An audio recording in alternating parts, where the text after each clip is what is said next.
encore en train de traîner et de picoler.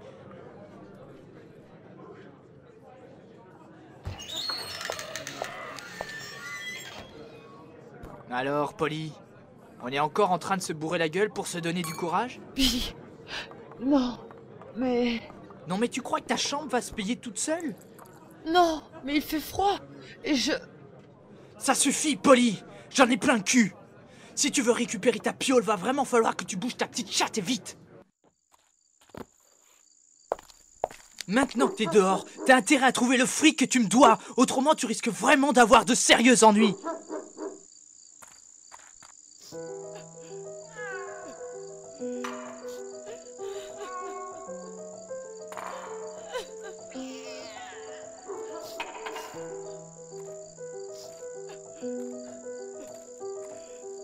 Eh Polly, ça te dit pour un coup avec moi? C'est ma tournée. Non, je peux vraiment pas ce soir. Marie, c'est pour ton bien que je te propose ça.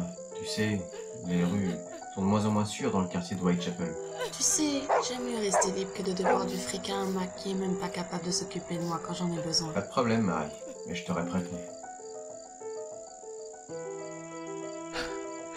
J'en ai marre de cette putain de vie.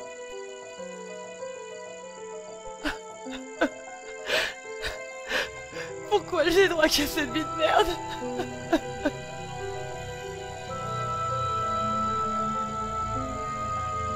Bonsoir jeune fille. Mais dites-moi, pourquoi pleurez-vous ainsi? Disons que j'ai énormément de problèmes. Des problèmes? Vraiment? Ben vous savez, mon prince, c'est pas facile tous les jours pour une pauvre fille comme moi. Et ce soir en particulier, si je ne trouve pas 15 shillings, je suis bonne pour passer la nuit dehors. Donc, faut bien que je travaille. J'étais sûr que vous diriez ça. Eh, je vais vous soulager de ce lourd fardeau. Oui, ce lourd fardeau.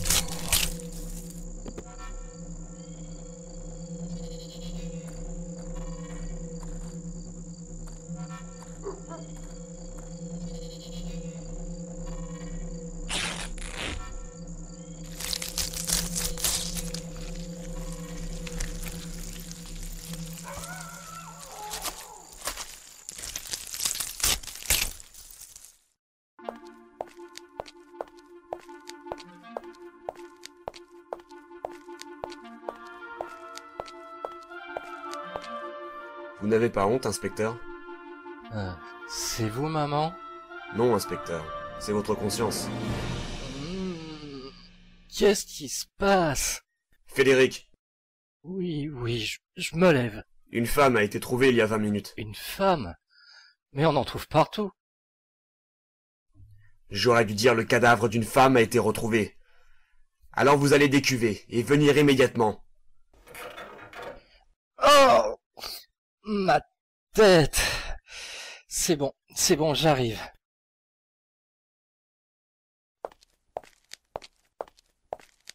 C'est bien triste de voir dans quel état un homme aussi honorable que vous peut se retrouver à cause de l'alcool.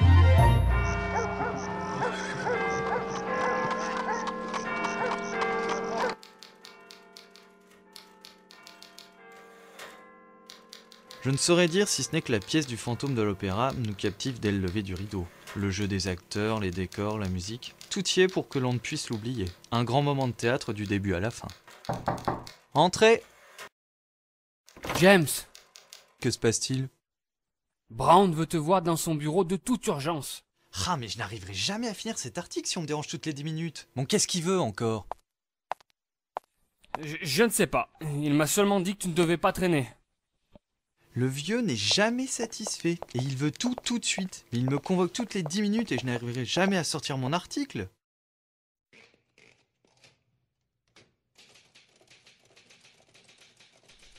Entrez. Vous m'avez fait demander, monsieur? Ah, c'est vous, Palmer. Asseyez-vous. Dites-moi sur quel article vous travaillez actuellement. Actuellement, je travaille sur le fantôme de l'opéra. Pourquoi cette question? Le fantôme, hein? Vous savez que nos ventes sont en train de chuter, et c'est sûrement pas avec ce genre de sujet que le journal va remonter la pente. Mais je...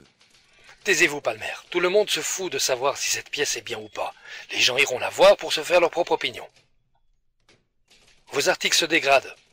Ça n'intéresse personne de savoir que Monsieur X ou Madame Y soit mort à cause d'une maladie. Mais qu'est-ce que vous voulez que je fasse? Je fais mes articles en fonction de ce qui se passe. Vous ne voulez pas que j'invente rien que pour faire plus de ventes? Ne haussez pas le ton avec moi. Je ne veux rien savoir. Vous allez bouger votre cul et me trouver quelque chose qui se fasse vendre. Autrement, j'ai bien peur de devoir me séparer de vous. Vous avez compris? Et n'oubliez pas que plus d'une personne ici voudrait bien avoir votre poste. Oui, monsieur. Bien, monsieur. Vous ne vous sentez pas mieux maintenant que vous êtes rafraîchi? Oui, George, oui. Et en plus, vous n'avez plus cette horrible odeur de vinasse. C'est bon, George. Dites-moi, maintenant que vous êtes sobre, pourquoi à chaque fois que vous la voyez, je suis obligé de venir vous trouver dans une cellule, et ivre-mort qui plus est? Ma vie privée ne vous regarde nullement.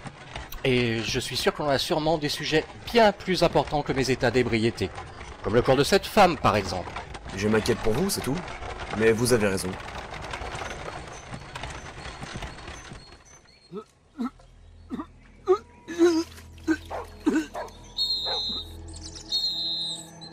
Voilà, docteur. Égorgé puis éventré. Merci, docteur. Mais ça, on l'a bien vu. À première vue, l'incision à la gorge est plus profonde. En 30 ans, on ne peut pas dire que le quartier ait vraiment changé. On est dans les quartiers pauvres, Fred. Qu'auriez-vous voulu qu'il change? J'ai grandi ici, vous savez. Et j'ai beaucoup de peine à chaque fois que j'y viens. Vous savez ce que l'on dit. Le temps appelle au changement. Même si le temps prend son temps. Docteur Théodore Ackland? Inspecteur? Alors, dites-moi tout. Je pense que je n'ai pas besoin de dire quoi que ce soit. Regardez par vous-même. De toute évidence, le premier coup est celui à la gorge, pour empêcher la victime d'hurler. Mais pourquoi s'être acharné comme ça?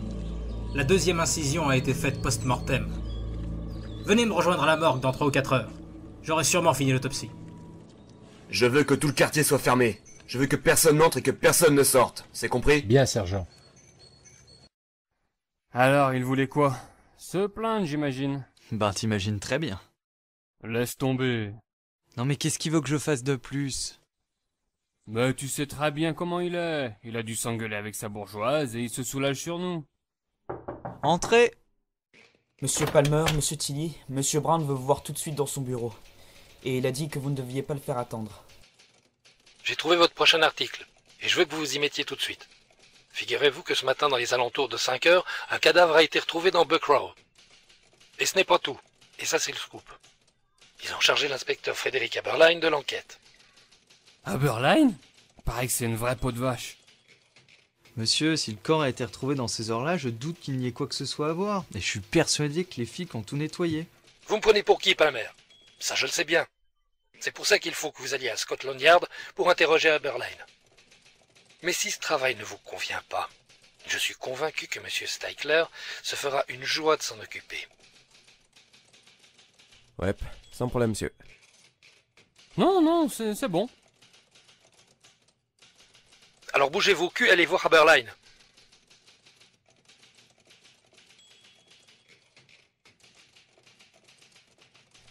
Vous savez, monsieur, ces deux nus seront incapables de vous sortir quoi que ce soit de potable. Si vous voulez mon avis, j'ai meilleur temps de m'y mettre maintenant, ce sera du temps de gagner. Taisez-vous, Steichler. Vous êtes le pire journaliste qui me soit été donné de connaître. Mais vous disiez... Je connais bien Palmer, et vous ne lui arrivez pas à la cheville. Il faut juste lui donner des ultimatums. Et en plus, avec ce sujet, je suis sûr qu'il fera des merveilles.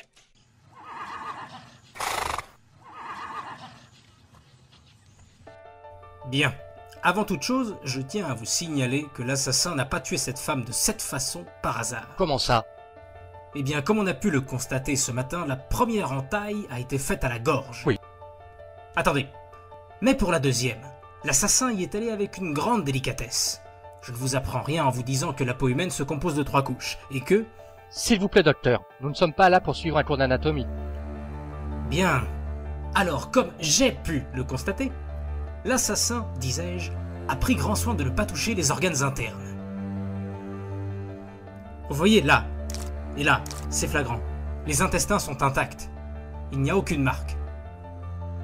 Où voulez-vous en venir? Ce que je veux dire, c'est que ça n'a pas été fait par le premier venu. Les entailles ont été réalisées avec une précision chirurgicale. Un médecin? Vous pensez? C'est vous l'inspecteur. Moi, je ne vous donne que mon opinion. Mais je ne doute pas que votre homme a de sérieuses connaissances en anatomie humaine. Et il doit être très habile avec une lame. Donc on peut faire une croix sur les bouchées, ou sur une vulgaire petite frappe. Ça me semble évident. Mais pourquoi lui avoir ouvert le ventre? Je veux dire, croyez-vous que ce soit un fétichiste? Non, pas un fétichiste. Parce que, dans ce cas-là, il aurait pris les organes avec lui. Et... sexuellement? Quoi sexuellement? A-t-il abusé d'elle? Non, visiblement rien de ça.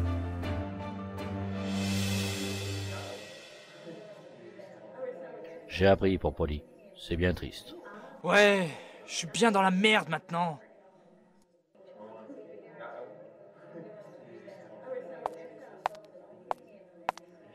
Mais vous allez arrêter avec ça. Des gens qui meurent, il y en a tous les jours. Que ce soit des gens de la haute bourgeoisie ou des pauvres locks comme nous, tout le monde meurt. Quand on a retrouvé Marion dans le caniveau, personne n'en avait rien à foutre. Mais il suffit que l'on retrouve quelques gouttes de sang pour crier au scandale. Ne dis pas de bêtises. C'est complètement différent. Tout le monde savait que Marion était malade. Marianne, elle a été tuée. J'ai même entendu dire qu'on lui avait pratiquement découpé la tête et que... Conneries! Ce sont des histoires de vous connards de Mac qui ne savent plus quoi inventer pour que vous continuiez à bosser pour eux. Pour preuve, Marianne, elle avait Billy et ça n'a rien changé! Tu crois que je de... Ce que je crois, c'est que tu dois continuer à t'occuper de toi comme tu l'as toujours fait. Sans déconner, t'as besoin de personne!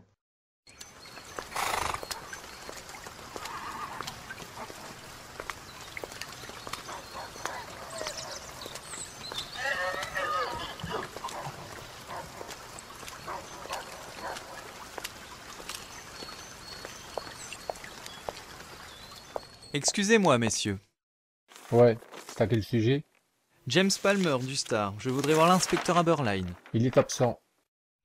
Pas vraiment, monsieur. Je crois que l'inspecteur est en plein interrogatoire actuellement. Ouais, ben il est occupé. Alors je doute qu'il ait du temps à perdre avec un gratte-papier dans votre genre. Je ne le dérangerai pas longtemps. Si vous n'avez rien de mieux à faire, vous pouvez toujours attendre ici. Qui sait, il acceptera peut-être de vous accorder un moment. Vous allez me répéter tout ça, monsieur Llewellyn, tout en vous calmant.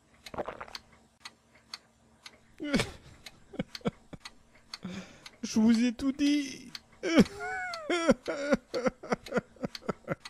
J'allais chercher ma charrette dans la ruelle quand je l'ai trouvée là.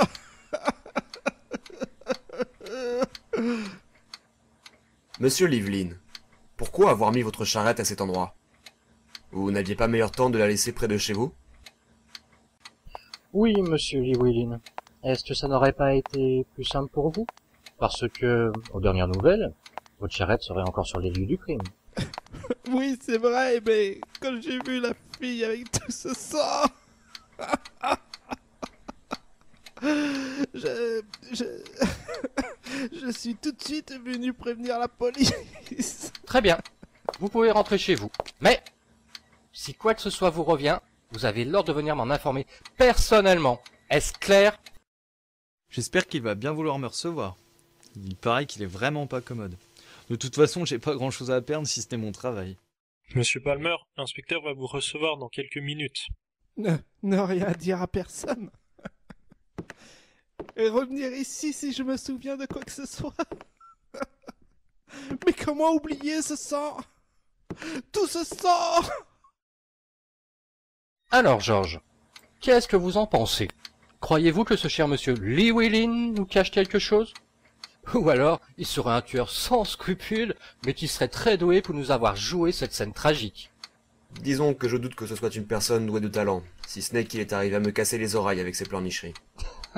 Vous êtes monstrueux, mon cher George. Mais je ne doute pas de son innocence. Il a vraiment été choqué, et ça se comprend. Moi-même, je n'en tenais pas large quand j'ai vu cette pauvre fille. Écoutez, je veux que vous alliez voir. Menez votre petite enquête, allez dans les pubs qu'elle fréquentait, discuter avec les filles ou avec les habitués. Peu importe. Mais je veux tout savoir sur cette Marianne Nichols.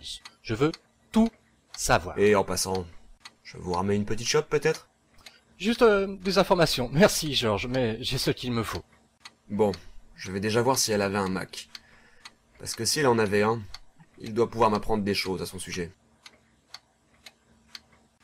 Et si elle n'en avait pas, j'improviserai. Parce que n'empêche, des filles de joie, il y en a pas mal. Et vous en savez quelque chose. Donc je suis pas couché. Mais essayez d'être quand même discret. Ne dévoilez rien.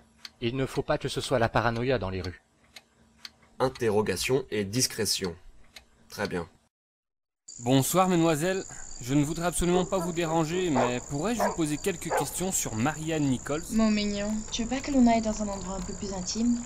Pour 7 shillings, je te laisserai faire ce que tu veux. Disons que ce n'est pas pour le plaisir que je suis là, sans vouloir être grossier. Je vois. Monsieur est flic. Mais non, monsieur est journaliste. Il n'a pas vraiment l'air d'être un flic. Un journaleux ou un flic, où est la différence? À part poser des questions, ils ne savent rien faire d'autre. T'as de la chance, ce soir ça se bouscule pas trop. Pose tes questions, on verra si on veut bien y répondre. Merci. Que pouvez-vous me dire sur Marianne? Polly, elle devait du fric à droite et à gauche. Et quand elle tapinait pas, elle se cuitait la tronche. Et quoi d'autre? Ensuite, moi je vais te laisser parce que j'ai mieux à foutre que de répondre à vos questions. Merci. Et vous, mademoiselle? Polly était une femme très gentille. Si on met de côté le fait qu'elle ait dû devoir de l'argent, je ne comprends pas que l'on pût avoir envie de la tuer. Elle était très discrète sur sa clientèle. Du moins, quand elle en avait. Puis-je vous demander vos noms et prénoms? Mon collègue voudra sûrement vous poser quelques questions également. Mary Jane Kelly. Catherine Meadows. Mais vous pouvez toujours parler à Annie Chapman. Elles étaient de bonnes amies. Ou alors à Billy Kane, son Mac. Lui aussi, il doit en savoir des choses. Bien, je note. Merci infiniment pour le temps que vous m'avez accordé. Merci de me recevoir, inspecteur. James... Je sais qui vous êtes. Monsieur Palmer du Star. J'ai lu ce que vous appelez vos articles. Je dirais plus des brouillons à scandale. Et si vous êtes venu ici en espérant avoir des informations à sensation, vous vous êtes trompé. Et vous pouvez retourner d'où vous venez. Non, je peux vous promettre que j'ai pas l'intention de faire un article à scandale. Je veux juste avoir des renseignements sur le corps retrouvé ce matin. Vous avez intérêt. Je vous assure. Asseyez-vous.